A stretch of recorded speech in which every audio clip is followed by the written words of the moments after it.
Hello friend, Sudipa cooking 17-এ আপনাদের সবাইকে স্বাগত। আজ আমি বানাতে চলেছি কচুর শাক।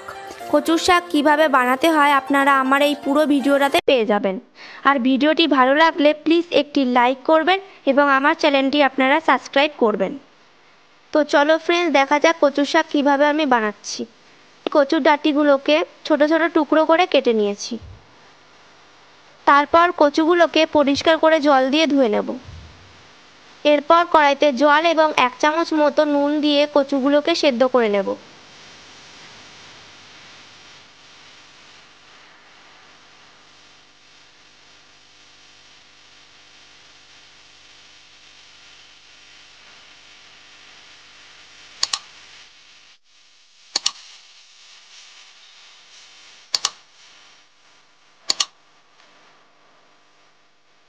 কচুগুলোকে একটু নাড়িয়ে ভালো করে ঢেকে দেব। কচুটা 10 মিনিট মতো আমি ঢেকে রেখেছিলাম।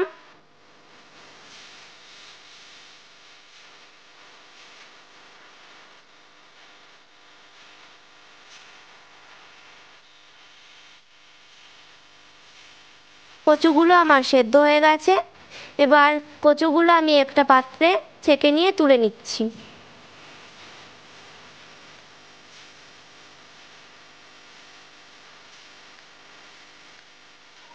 বাদবাকি জলটা আমি এখন ফেলে দেব।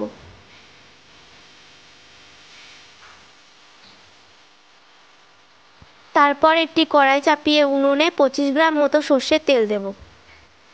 তারপর দুটো তেজপাতা তেলের উপর দিলাম।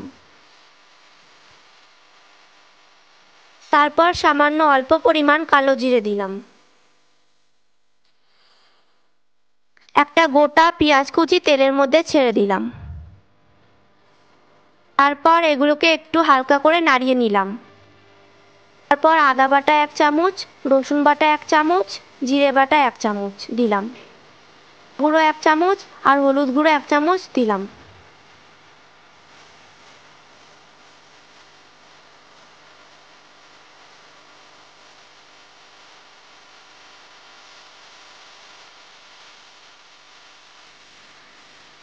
এরপর আরেকবার এই মশলাগুলোকে ভালো করে নাড়িয়ে নেব। তারপর একটা গোটা টমেটো কুচি এতে দিলাম। এরপর পরিমাণ মতো নুন দিলাম। তারপর ভালো করে একসঙ্গে মশলাগুলোকে নাড়িয়ে নিলাম। তারপর অল্প পরিমাণ জল দিলাম।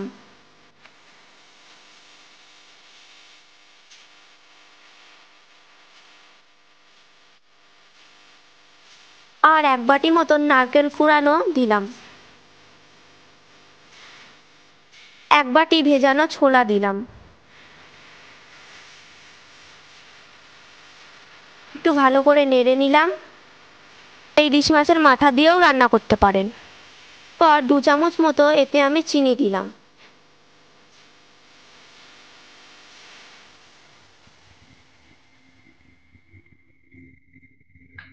তারপর সব জিনিসগুলো আমি কষিয়ে নেব ভালো করে। এরপর মশলাগুলোতে আপনারা একটু জল নিয়ে নেবেন যাতে ছোলাগুলো একটু সেদ্ধ হয়ে যায়। মশলাটা আমার হয়ে এসছে। এবার আমি সেদ্ধ কচুগুলোকে এর মধ্যে ঢেলে দেব।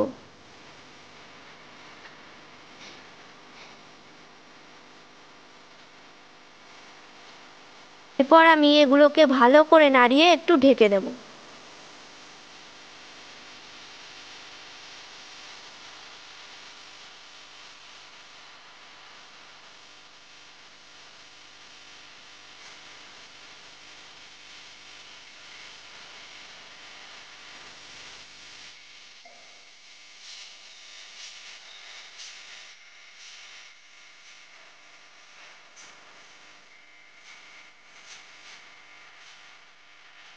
কচুর মধ্যে যে জলগুলো আমি দেখতে পাচ্ছি সেগুলোকে আমি ভালো করে শুকিয়ে নেব।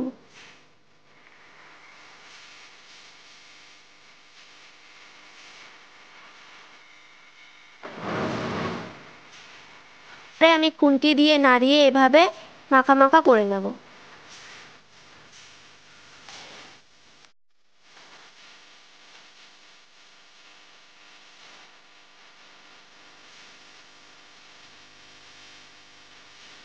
পাচ্ছি কচুর মধ্যে সমস্ত জল শুকিয়ে গেছে এবং মাখা মাখা হয়ে গেছে। তারপর ভালো করে নেড়ে আমি গ্যাসটাকে বন্ধ করে নামিয়ে নেব।